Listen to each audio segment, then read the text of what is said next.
Hi, I'm Mona Vasu, and you're watching me on Bollywood Spy. Hello everyone, welcome to Bollywood spy. मैं हूं निशा और इस वक्त हमारे साथ है मोना मैम। तो मैम, स्वागत है आपका बॉलीवुड स्पाई पे। Thank you so much for first of having all me. आपको कॉन्ग्रेचुलेशन आपके Thank नए you. शो के लिए, जो कि आने वाला है 6 जनवरी से। जी नया साल, नया शो।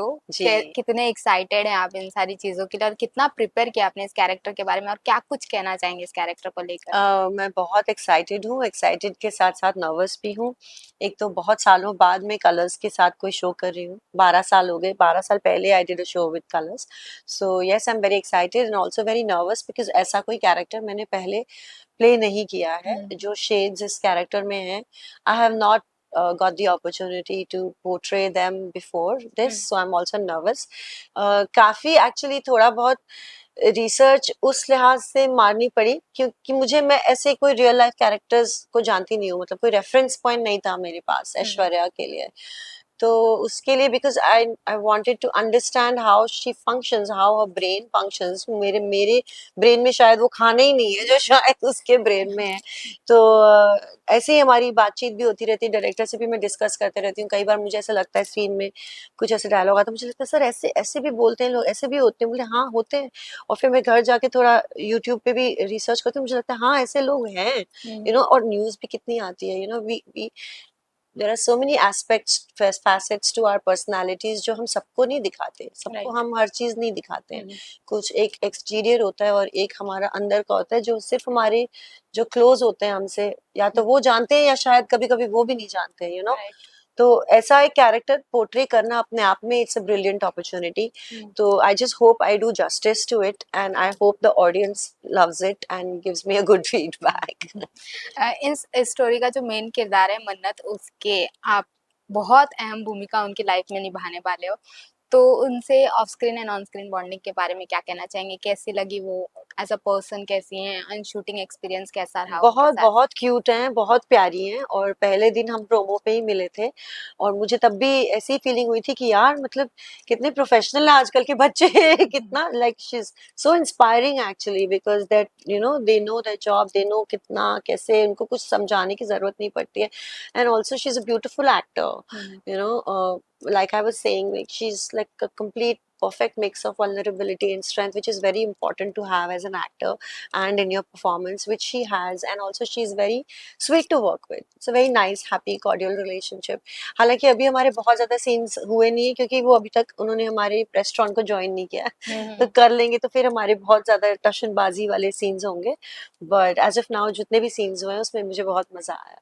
ऑल्सो अदनान के बारे में भी पूछना चाहूंगी, उनके साथ भी आपने सीन वगैरह तो शूट किए ही होंगे, तो वो कैसे हैं? Likewise, he's actually literally like the character. वो हम्म। परफेक्ट कास्टिंग जिसे कहते हैं ना, कि वो ऐसा लगता है कि विक्रांत ही हैं जो रियल लाइफ में आ गए। बिकॉज जैसे विक्रांत का कैरेक्टर है, he is chivalrous, he is concerned about everybody, he takes care of everybody, सबको साथ में लेके चलना, वैल्यू सिस्टम उनका बहुत स्ट्रांग है। And I felt the same about Adnan, like that's how he is. And you can see it in every scene. I'm not just saying it, like you can really see it in every scene, the kind of hard work and dedication he puts in. ऐसा नहीं लगता है कि अच्छा चलो ये तो casual सा सीन है, ऐसे ही हो जाएगा। वो कैजुअली नहीं लेते हैं उसको। Hmm. He is there from the beginning to the end and he likes to cooperate and collaborate with people. कई बार क्या होता है, हम एक सीन है तो क्यूज अपना शॉर्ट करके चले गए, क्यूज एडी दे देगा, but no, I have seen him like literally standing for every actor, which is very nice. बात करें प्रोमो के बारे में, तो हमने देखा काफी अच्छा प्रोमो था। तो स्टोरी लाइन की अगर मैं आपके बारे में कुछ पूछूं, तो बैक स्टोरी जो इसमें दिखाई गई है उसके बारे में क्या कहना चाहेंगे आप, या कोई ऐसा मोमेंट या चीज था जो आपके लिए चैलेंजिंग था इस कैरेक्टर को प्ले करने के लिए? नहीं, चैलेंजिंग तो स्टोरी ही है because to play a mother who is actually not behaving like a mother, because mother का natural maternal instinct होता है to protect the baby, and here is a mother who just abandons the baby who's just a few hours old. या। So what is she made of, you hmm. know just to understand that and to be able to portray that convincingly is a big challenge na. क्योंकि I've never faced a situation like that, nor do I know anybody who's gone through that or has done that. पता नहीं का चलता है ऐसी चीजों में। तो वो मेरे लिए बहुत चैलेंजिंग है कि वो सही तरीके से आप पोर्ट्रे कर पाए और वो कन्विंसिंग लगे, और हम्म। मैं खुद भी कहीं ना कहीं उसे समझ पाऊँ, उसकी चॉइसेस को, उसके डिसीजंस को, क्योंकि उसकी नजर में वो गलत नहीं है। हम्म। उसकी नजर में वो फुल्ली जस्टिफाइड है, हालांकि वो एक्चुअली तो क्रिमिनली हुई ना एक तरह से। राइट। बट वो जस्टिफाइड है, उसके लिए वो विक्टिम है कि she had to fight the system and hustle her way out of poverty, and she doesn't want it, you know, she hmm, wants to achieve her dreams at any cost, which she learns pretty early. उसने अपना mind makeup कर लिया है कि मुझे कुछ भी cost देनी पड़े मैं दूंगी, हम्म, you know.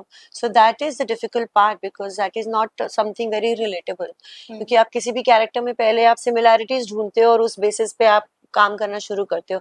इसमें तो ये बहुत बड़ा अंतर है जो समझ में ही नहीं आता है कि कैसे कोई ऐसा चूज कर सकता है। Hmm. So that was actually the most difficult part. Right ma'am, आपका शो 10 बजे आने वाला है, लेकिन इससे पहले वहाँ पे एक शो आता तो वो शिफ्ट कर दिया है 10:30 बजे। अच्छा, बिग बॉस की बात कर रहे हैं हम। बिग बॉस तो 10:30 बजे? बिग बॉस क्या? खत्म नहीं हुआ अभी? नहीं, अभी और मुझे लगा खत्म चलेगा। होने वाला, अभी और चलेगा। हाँ, अच्छा। तो फिर उसी के बारे में थोड़ा बहुत जानूंगी कि क्या आप देख रहे हो या कुछ भी फुटेज आपने देखे हैं तो। नहीं, मैं वैसे तो I am a regular watcher of big boss, मैं हर साल देखती हूँ। इस साल मैं देख नहीं पाई क्योंकि काम बहुत था, और मैं इस बार ज्यादा नहीं फॉलो कर पाई, बट या लिटिल बिट थोड़ा थोड़ा मैंने स्टार्टिंग का देखा था। And I love big boss actually, मतलब मैं कौन तो अच्छे लग रहे हैं आपको? जितना मैंने देखा, क्योंकि बीच में मैंने छोड़ दिया तो मैं फॉलो नहीं कर पाई, पर जितना मैंने देखा मुझे करणवीर इंटरेस्टिंग लगते हैं, मुझे चुम बड़ी इंटरेस्टिंग लगती हैं, रियल लगती हैं। हम्म, ये दोनों they stood out for me. Okay. Thank you so much ma'am, all the best आपको। I thank hope you so कि शो मच। बहुत अच्छा करे। Thank you. लास्टली व्यूअर्स को क्या कहना चाहेंगे? मैं यही कहना चाहूंगी कि हम बहुत मेहनत कर रहे हैं और बहुत ही अलग शो कलर्स लेके आ रहा है। तो प्लीज 6 जनवरी से प्लीज हमारा शो देखिए, Monday to Friday 10 PM, and please give us your feedback and love.